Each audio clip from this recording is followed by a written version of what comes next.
ಯೋಜನೆಗಳಿಗೆ ಮತ್ತು ನಮ್ಮ ಕುಡಿಯೋ ನೀರು ವಿಚಾರಕ್ಕೆ ಭಾಳ ಅಬ್ಸ್ಟ್ರಕ್ಷನ್ ಮಾಡ್ತಾಯಿದ್ರು ಅಂಥೇಳಿ ಅನೇಕರು ಸಲಹೆಗಳು ಕೊಟ್ಟಿದ್ದಾರೆ. ಸುಮಾರು 60ಕ್ಕೂ ಹೆಚ್ಚು ಜಾಗಗಳಲ್ಲಿ ಆ ಪೈಪ್ಲೈನ್ ಎಳಿಲಿಕ್ಕೆ ತೊಂದರೆ ಮಾಡ್ತಾಯಿದ್ದಾರೆ ಕುಡಿಯೋ ನೀರಿಗೆ ಅಂಥೇಳಿ. ಸೊ ಅದಕ್ಕೆ ನಾನು ಅವ್ರಿಗೆ ನಿರ್ದಿಷ್ಟವಾದಂಥ ಮಾರ್ಗದರ್ಶನವನ್ನು ಕೊಟ್ಟಿದ್ದೇನೆ. ಯಾವ ಕಾರಣಕ್ಕೂ ಕುಡಿಯೋ ನೀರಿನ ಪೈಪ್ಲೈನಲ್ಲಿ ಅಂಡರ್ಗ್ರೌಂಡಲ್ಲಿ ಹಾಕೊಂಡು ಹೋಗಲಿಕ್ಕೆ ಯಾವ ಥರದ ತೊಂದರೆ ಕೂಡ ಕೊಡಬಾರ್ದು. ಇದು ಪ್ರಯಾರಿಟಿ, ಇದು ಮಾನವೀಯತೆ ಪ್ರಶ್ನೆ ಅನ್ನೋದನ್ನು ಮಾರ್ಗದರ್ಶನವನ್ನು ಕೊಟ್ಟಿದ್ದೇನೆ. ಇದಲ್ಲದೆ ಯಾರು ಕೂಡ ಜಮೀನಲ್ಲಿ ಕೆಲವರಿಗೆ ಫಾರೆಸ್ಟ್ ರೈಟ್ ಆ್ಯಕ್ಟು ನಮ್ಮ ಸರ್ಕಾರ, ಕೇಂದ್ರ ಸರ್ಕಾರ ತಂತು. ಇನ್ನು ಕೆಲವು ಕಡೆ ನಮ್ಮ ಸೋಷಿಯಲ್ ವೆಲ್ಫೇರಿಂದ ತೀರ್ಮಾನ ಆಗಿಲ್ಲ. ST ಅವ್ರಿಗೆ 75 ವರ್ಷ, ಜನರಲ್ ಇದು ST ಅವ್ರಿಗೆ 25 ವರ್ಷ, ಜನರಲ್ಗೆ ಬೇರೆಯವ್ರಿಗೆ 75 ವರ್ಷ ಅಂತಿತ್ತು. ಅದಕ್ಕೊಂದು ಸಮಿತಿ ಇದೆ. ಇನ್ನು ಕೆಲವು ನಮ್ಮ ಫಾರೆಸ್ಟ್ ಅವರು ತಕರಾರುಗಳು ಆಗ್ತಾಯಿದ್ದಾರೆ. ಯಾರನ್ನು ಕೂಡ ಒಕ್ಕಲು ಎಬ್ಬರಿಸಬಾರ್ದು. ಕಾನೂನು ಚೌಕಟ್ಟಿನಲ್ಲಿ ಏನಿದೆ ಅದರ ಕಾನೂನು ಪ್ರಕಾರ ಅವ್ರಿಗೆ ಏನು ಹಕ್ಕು ಸಿಕ್ಕೊಡ್ಬೇಕೋ ಆ ಹಕ್ಕನ್ನು ಕೊಡಬೇಕಾಗ್ತದೆ. ಯಾರು ಕೂಡ ರೈತರನ್ನ ಫಾರೆಸ್ಟಲ್ಲಿ ಯಾರು ಟ್ರೈಬಲ್ಸ್ ಇರ್ಬೋದು, ಜನರು ಇರ್ಬೋದು, ಯಾರು ಮೂಲಭೂತವಾಗಿ ನೂರಾರು ವರ್ಷದಿಂದ ವ್ಯವಸಾಯ ಮಾಡ್ಕೊಂಡು ಬರ್ತಾ ಇದ್ದಾರೆ, ತಲಂತರವಾಗಿ ಅವನ್ನ ರಕ್ಷಣೆ ಮಾಡಬೇಕು.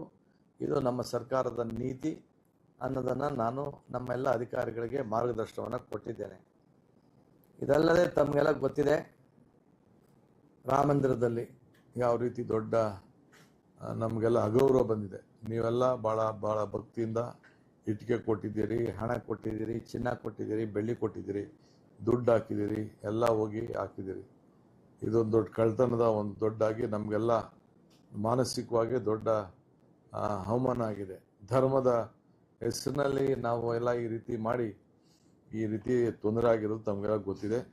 ಮುನ್ನೆಚ್ಚರಿಕೆಯಾಗಿ ಇಡೀ ರಾಜ್ಯದ ಎಲ್ಲ ನಮ್ಮ ಮುಜರಾಯಿ ದೇವಸ್ಥಾನಗಳಲ್ಲಿ ಕಡ್ಡಾಯವಾಗಿ ಆ ದೇವಸ್ಥಾನದ ಒಳಗಡೆ ಗೋಲಕದ ಎದುರುಗಡೆ CCTVಯನ್ನು ಅಳವಡಿಸಬೇಕು.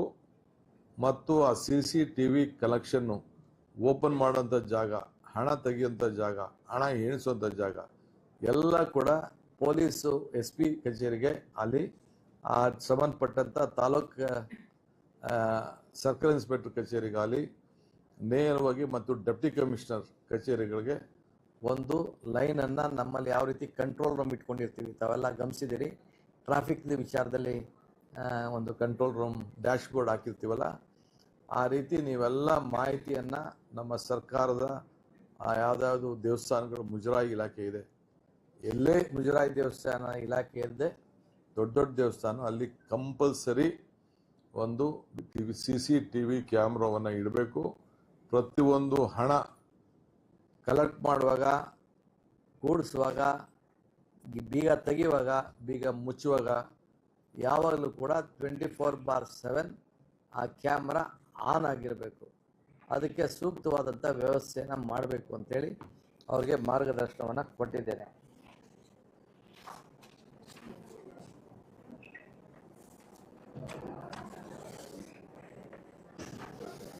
ಜೊತೆಗೆ SIR ಬಗ್ಗೆ ಕೂಡ ಮಾರ್ಗದರ್ಶನ ಕೊಟ್ಟಿದ್ದೇನೆ. Right to vote, right to leave.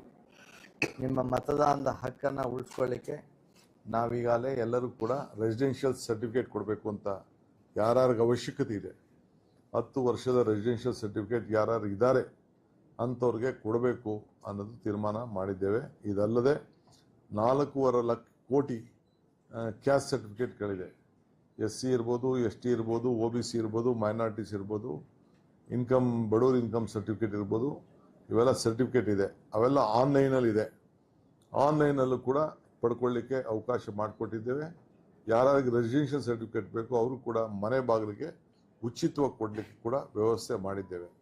ಇದಲ್ಲದೆ ಪ್ರತಿಯೊಂದು ಬೂತ್ನಲ್ಲೂ ಕೂಡ ಹೆಲ್ಪ್ ಡೆಸ್ಕನ್ನು ಮಾಡಿ ಜನರಿಗೆ ಅವರ ಮತದ ಹಕ್ಕನ್ನು ಉಳಿಸ್ಕೊಳ್ಳಿಕ್ಕೆ ಅವ್ರಿಗೆ ನಾವು ಸಹಾಯವನ್ನು ನಾವು ಮಾಡ್ತೇವೆ. ಇದು ನಾವು ಸೇರಿ ಒಟ್ಟಿಗೆ ನಮ್ಮ ಜವಾಬ್ದಾರಿ. ಇದು ಎಲ್ಲರೂ ಕೂಡ ಮತವನ್ನು ಕೊಡಬೇಕು ಅಂತೇಳಿ. ಸೊ ಆಮೇಲೆ ಗ್ಯಾರಂಟಿ ಯೋಜನೆ ಈಗಾಗಲೇ ನಾವು ಪರಿಶೀಲನೆ ಮಾಡ್ತಾ ಇದ್ದೀವಿ. ಬೇಕಾದಷ್ಟು ಕೆಲವರು 10 ಟೆಲಿಫೋನ್ ನಂಬರ್ ಅವ್ರು ಒಂದೇ ಫೋನ್ಗಿತ್ತು. ಒಂದು 5-6-10 ಅಕೌಂಟ್ಗೆ ಒಬ್ಬರಿಗೆ ಹಣ ಹೋಗ್ತಾ ಇತ್ತು. ಇವೆಲ್ಲ ಕೂಡ ನಮ್ಮ CIG ರಿಪೋರ್ಟಲ್ಲಿ ನಮಗೆ ವರದಿ ಬಂದಿದೆ. ಇದನ್ನೆಲ್ಲ ಪರಿಶೀಲನೆ ಮಾಡ್ತಾ ಇದ್ದೀವಿ. ಆಮೇಲೆ ಸುಮಾರು ಲಕ್ಷಾಂತರ ಜನ 100ಕ್ಕೂ ಹೆಚ್ಚು ಕೋಟಿ ರೂಪಾಯಿ ಸತ್ತಾದ್ಮೇಲೆ ನಮ್ಗೆ ಇನ್ಫಾರ್ಮೇಶನ್ ಸಿಕ್ಕದೆ ಮನೆ ಯಜಮಾನರುಗಳ ಅಕೌಂಟ್ಗೆ ಹೋಗ್ತಾ ಇತ್ತು. ಅದು ಕೂಡ ಮಾಹಿತಿ ಬಂದಿದೆ. ಅದನ್ನು ಕೂಡ ತಡೆಗಟ್ಟಲಿಕ್ಕೆ ಮತ್ತೆ ಅದನ್ನು ಹೊಸದಾಗಿ ಅವರ ಮಾಹಿತಿಯನ್ನು ಒದಗಿಸ್ಕೊಡ್ಬೇಕು. ನೋ ಯುವರ್ ಕಸ್ಟಮರ್ ಅಂತೇಳಿ ಯಾರಿಗೆ ಅದನ್ನು ಕೊಡ್ತಾ ಇದ್ದೀವಿ. ಹೊಸ ಭಾವಚಿತ್ರವನ್ನು ಪಡ್ಕೊಳ್ಳಿಕ್ಕೆ ವಿದ್ಯುತ್ ಶಕ್ತಿ ವಿಚಾರದಲ್ಲಿ ಯಾರು ಕೊಡ್ತಾ ಇದ್ದೀವಿ ಅವರಿಗೆ ಮತದಾನದ ಹಕ್ಕು ಇರೋದನ್ನ ಫಸ್ಟು ಮಾಹಿತಿಯನ್ನು ಪಡ್ಕೊಳ್ಳಿಕ್ಕೆ ಈಗಾಗಲೇ 2 ಗೃಹಜ್ಯೋತಿ, ಗೃಹಲಕ್ಷ್ಮಿ 2 ಕಡೆಗೂ ಹೊಸದಾಗಿ ನೀವು ಒಂದು ಅರ್ಜಿಯನ್ನು ನಿಮ್ಮ ರಿನ್ಯೂ ಮಾಡ್ಕೊಳ್ಳಿಕ್ಕೆ ತಾವು ಕೊಡಬೇಕು. ಬಟ್ ಯಾವ ಕಾರಣಕ್ಕೂ ನಾವು ಯಾವ ಯೋಜನೆಯನ್ನು ನಿಲ್ಲಿಸೋದಿಲ್ಲ. ಎಲ್ಲ ಅರ್ಹ ಫಲಾನುಭವಿಗಳಿಗೆ ಇದನ್ನು ಕೊಡಲಿಕ್ಕೆ ನಾವು ಕ್ರಮವನ್ನು ಕೈಗೊಳ್ತಾ ಇದ್ವಿ. ನಮ್ಮ ಯೋಜನೆ ಮುಂದುವರಿತದೆ. ಸಿದ್ದರಾಮಯ್ಯನವರ ಸರ್ಕಾರದಲ್ಲಿ ನಾವೆಲ್ಲ ಸೇರಿ ಏನು ತೀರ್ಮಾನ ಮಾಡಿದ್ದೋ ಯಾವ ಕಾರ್ಯಕ್ರಮ ಕೂಡ ನಿಲ್ಲಿಸುವಂಥ ಪ್ರಶ್ನೆ ಇಲ್ಲ. ಎಲ್ಲರೂ ಕೂಡ ಮುಂದುವರಿತದೆ. ಬಟ್ ಕೆಲವ್ರಿಗೆ ಏನು ಸಮಸ್ಯೆ ಇತ್ತು, ಏನು ನಮಗೆ ನಮ್ಮ ಇವರು ಆಡಿಟರ್ಸು ನಮಗೇನು ಗೈಡ್ ಮಾಡಿದ್ದಾರೆ ಅದ್ರ ಬಗ್ಗೆ ನಾವು ಪರಿಶೀಲನೆಯನ್ನು ನಾವು ಮಾಡ್ತಾ ಇದ್ದೇವೆ.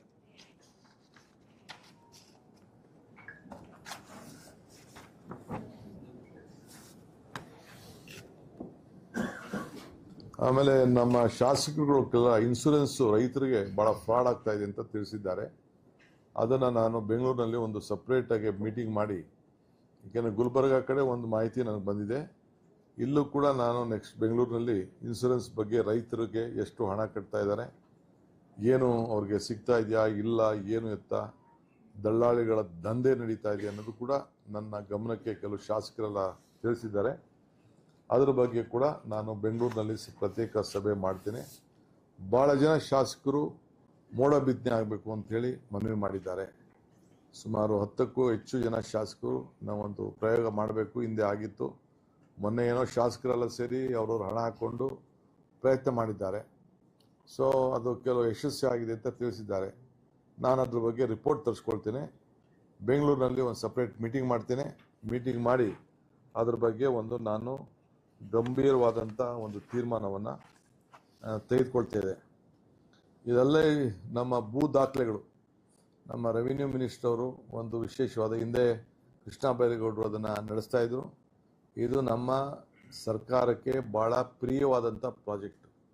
ಇಡೀ ದೇಶದಲ್ಲೇ ಮೊದಲನೇ ಬಾರಿಗೆ ಎಲ್ಲರ ಬದುಕಿನಲ್ಲಿ ಅವರ ಆಸ್ತಿಗಳಿಗೆ ದಾಖಲೆಗಳನ್ನು ಅವರ ಫೋಟೋ ಸಮೇತ GS ಮಾಡಿ ಅವರ ಮಾಲೀಕತ್ವದಲ್ಲಿರುವಂಥ ಆಸ್ತಿಗಳಿಗೂ ಫೋಟೋ ತೆಗೆಸಿ ಅವ್ರಿಗೊಂದು ಸಪ್ರೇಟಾಗಿ ಒಂದು ಆಸ್ತಿ ದಾಖಲೆಯನ್ನು ಒದಗಿಸ್ಕೊಳ್ಳುವಂಥ ವಿಚಾರ, ಭೂಮಿ ಗ್ಯಾರಂಟಿ, ಅದನ್ನು ಕೂಡ ಇಡೀ ರಾಜ್ಯದ ಎಲ್ಲ ನಾಗರಿಕರಿಗೆ ರೆವಿನ್ಯೂಲಿ ಮತ್ತು ನಮ್ಮ ಖಾತಾ ಇದಲ್ಲದೆ ಈಗಾಗಲೇ ನಾನು ಘೋಷಣೆ ಮಾಡಿದಂತೆ ಎಲ್ಲರಿಗೂ ಕೂಡ ಯಾರು ಆಕ್ಯುಪೆನ್ಸಿ ಸರ್ಟಿಫಿಕೇಟ್ ಇಲ್ಲ, ಕಮೆನ್ಸ್ಮೆಂಟ್ ಸರ್ಟಿಫಿಕೇಟ್ ಇಲ್ಲ, ವಿದ್ಯುತ್ ಶಕ್ತಿ ಇಲ್ಲ, ನೀರು ಕೊಡಬೇಕು ಅನ್ನೋ ದೃಷ್ಟಿಯಿಂದ 60-40ವರೆಗೂ 20% ಪ್ಲಸ್ಸು ಮೈನಸ್ಸು ಎಲ್ಲರಿಗೂ ಕೂಡ ಅವ್ರಿಗೆ ಅರ್ಜಿಯನ್ನು 15ನೇ ತಾರೀಕುವರೆಗೂ ಎಕ್ಸ್ಟೆಂಡ್ ಮಾಡಿದ್ದೀನಿ.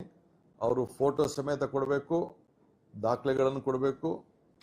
ಕ್ರಮಬದ್ಧವಾಗಿರೋರಿಗೆ ಕೆಲವರಿಗೆಲ್ಲರೂ ಕೂಡ 60-40ವರೆಗೂ ರೆಸಿಡೆನ್ಷಿಯಲ್ಗೆ ಅವಕಾಶವನ್ನು ಕೊಡಬೇಕು ಅಂತ ಈಗಾಗಲೇ ತೀರ್ಮಾನ ಮಾಡಿದ್ದೇವೆ. ಇದನ್ನು ಕೂಡ ನಾನು ಕಟ್ಟುನಿಟ್ಟಿನಿಂದ ನಮ್ಮೆಲ್ಲ ಅಧಿಕಾರಿಗಳಿಗೆ ನಾವು ತಿಳಿಸಿದ್ದೇವೆ.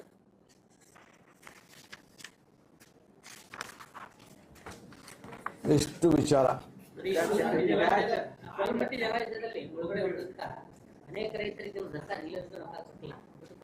ಕಳೆದ 30 ವರ್ಷದಿಂದ ಯಾರಿಗೆ ಆಲಮಟ್ಟಿ ಜಲಾಶಯ ಹಿನ್ನದಿಂದ ನಿರಾಶ್ರಿತಗೊಂಡಿದ್ರು ರೈತರು. ಸರ್ಕಾರ ಕೊಡ್ತಾ ಇಲ್ಲ. ಈ ಒಂದು ಹಿನ್ನೆಲೆಯಲ್ಲಿ ನೋಡಪ್ಪ, ಆಲಮಟ್ಟಿ ರೈತರಿಗೆ ನಾನೇ ಇರಿಗೇಷನ್ ಮಿನಿಸ್ಟರ್ ಕೆಲಸ ಮಾಡಿದ್ದೀನಿ. ಐತಿಹಾಸಿಕವಾದಂಥ ತೀರ್ಮಾನ ಇದೇ ಬೆಳಗಾಂನಲ್ಲಿ ತೆಗೆದುಕೊಂಡಿದ್ದೇವೆ.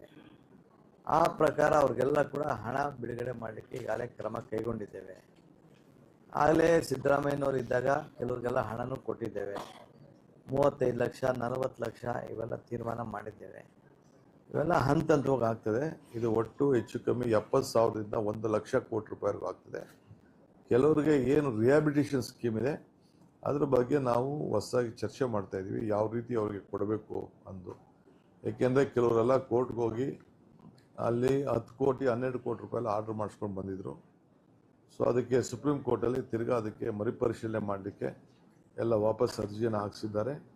ಸೊ ಅದೆಲ್ಲ ಕೂಡ ನಾವು ಕಾನೂನು ಚೌಕಟ್ಟಿನಲ್ಲಿ ನಾವು ಕೆಲಸ ಮಾಡಬೇಕಾಗ್ತದೆ. ಯಾರಿಗೂ ಕೂಡ ಜಮೀನು ಕಳ್ಕೊಂಡವ್ರಿಗೆ ನಾವು ಸಹಾಯ ಮಾಡಲಿಕ್ಕೆ ನಮ್ಮ ಸರ್ಕಾರ ಬದ್ಧ ಇದೆ. ಹಂಗಂತೇಳಿ ನಾವು ಕಾನೂನು ಚೌಕಟ್ಟು ಬಿಟ್ಟು ಅದಕ್ಕೆ ಪರಿಹಾರವನ್ನು, ನ್ಯಾಯಬದ್ಧವಾದಂಥ ಪರಿಹಾರವನ್ನು ಕೊಡಬೇಕು ಅನ್ನೋದು ತೀರ್ಮಾನವನ್ನು ಮಾಡಿದ್ದೇವೆ.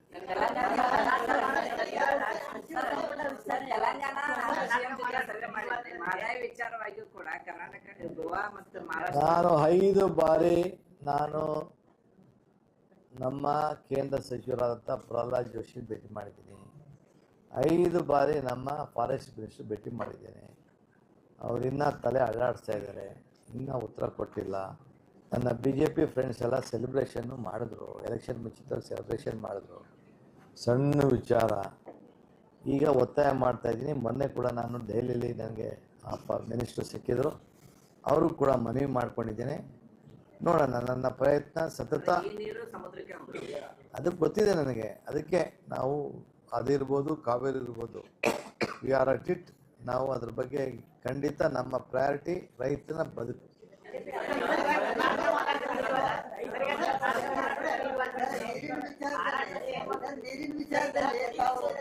ತೆಲಂಗಾಣ ಮತ್ತು ಹೈದರಾಬಾದ್ 2 ರಾಜ್ಯಗಳನ್ನು ಅದೇ ರೀತಿಯಲ್ಲಿ ಗೋವಾ ಮತ್ತು ಇದು ಮಾದಾಯ ವಿಚಾರ ಮತ್ತು ಪ್ರಸ್ತಾಪನೆ ಖಂಡಿತ ಆ ಪ್ರಯತ್ನ ಕೂಡ ನಾನು ಮಾಡ್ತೇನೆ.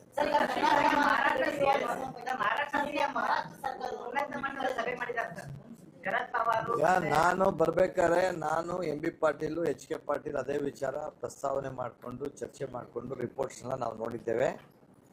ಇಲ್ಲೂ ಕೂಡ ಕೆಲವು ರೈತರು ಸಹ ಇವರು ನಮ್ಮ ಕನ್ನಡ ಸಂಘಟನೆಗಳು ಬಂದು ನನ್ನ ಭೇಟಿ ಮಾಡಿದ್ದಾರೆ. ಅವರು ಅಹವಾಲನ್ನು ಕೊಟ್ಟಿದ್ದಾರೆ. ಅದ್ರ ಸಾರಾಂಶ ನೋಡ್ತೀವಿ. ಕರ್ನಾಟಕ ರಾಜ್ಯದ ಗಡಿ ಹಿತಕ್ಕೆ ಏನೆಲ್ಲ ಬೇಕೋ ನಾವೆಲ್ಲದಕ್ಕೂ ಕೂಡ ಬದ್ಧ ಇದ್ದೇವೆ. ನಾನು ಅದನ್ನು ವಿಚಾರ ಸ್ವಲ್ಪ ಕಂಪ್ಲೀಟ್ ರಿಪೋರ್ಟ್ಸ್ನ ತರಿಸ್ಕೊಂಡು ಬೆಂಗಳೂರಲ್ಲಿ ನಾನು ಮಾತಾಡಿ ಅವ್ರನ್ನೂ ಕೂಡ ಬೆಂಗಳೂರಿಗೆ ಕೆಲವರು ಆಹ್ವಾನ ಮಾಡ್ತೀನಿ. ಇದು ರಾಜ್ಯದ ವಿಚಾರ, ಇದು ಎಲ್ಲರನ್ನೂ ವಿಶ್ವಾಸಕ್ಕೆ ತೆಗೆದುಕೊಂಡು ತೀರ್ಮಾನವನ್ನು ಮಾಡ್ತೇವೆ. ಯಾವ ಕಾರಣಕ್ಕೂ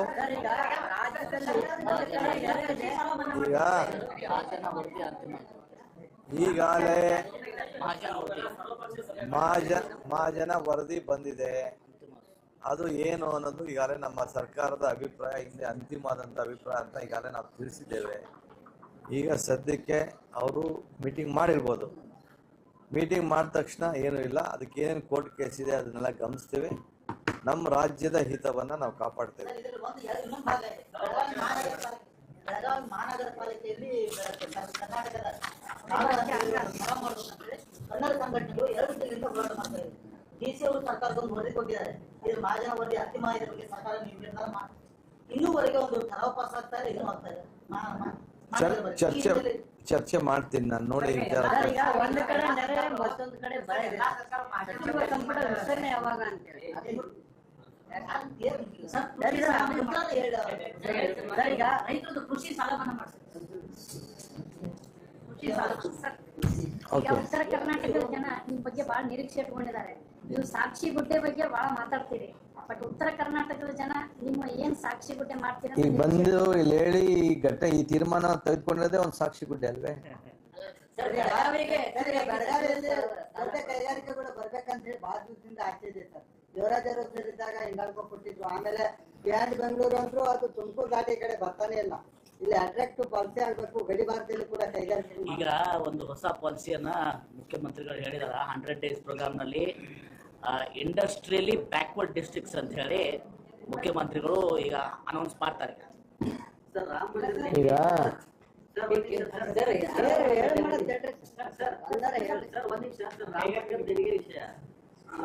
ಕರ್ನಾಟಕಕ್ಕೂ ಹತ್ತಿದೆ ಅಂತ ಒಂದು ಆರೋಪ ಇದೆ ಸರ್. ಇಲ್ಲಿ ರಾಮ ಮಂದಿರ ದೇಣಿಗೆ ಹಗರಣ ಈ ಕರ್ನಾಟಕಕ್ಕೂ ಹತ್ತಿದೆ. ಕರ್ನಾಟಕದಲ್ಲಿ ಕಲೆಕ್ಟ್ ಆಗಿದೆ, ಅಲ್ಲಿ ಹೋಗಿಲ್ಲ ಅಂತ ಒಂದು ಆರೋಪ ಬರ್ತಾ ಇದೆ.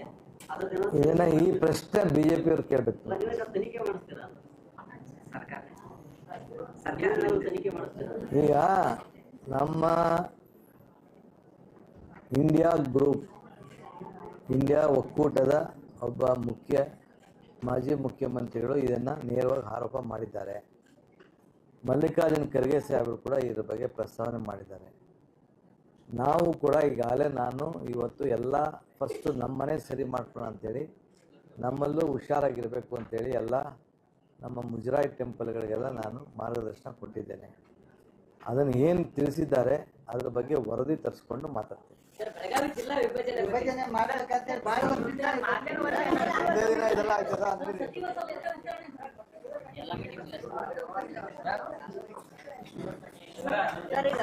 all other meetings are scheduled here.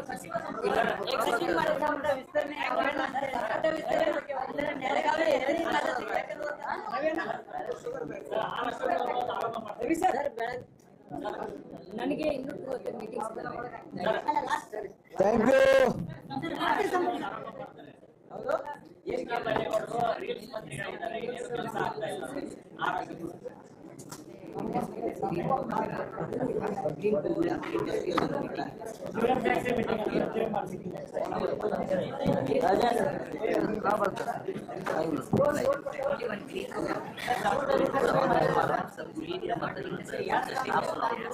ಇವರಿಗೆ ಸಾಕಾಗೋದಿಲ್ಲ ಆದೇಶ ಮಾಡಲಿಲ್ಲ.